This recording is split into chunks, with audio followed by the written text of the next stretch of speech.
May asawa ka na ba? Opo. Bukod sa asawa, may boyfriend ka? Wala po.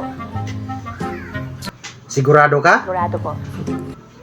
Kalat na nga sa buong barangay eh. May kinakatagpo ka? Wala po.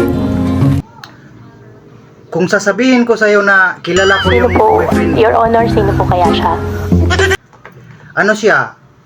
Kalbo at saka macho. Pogi po ba siya?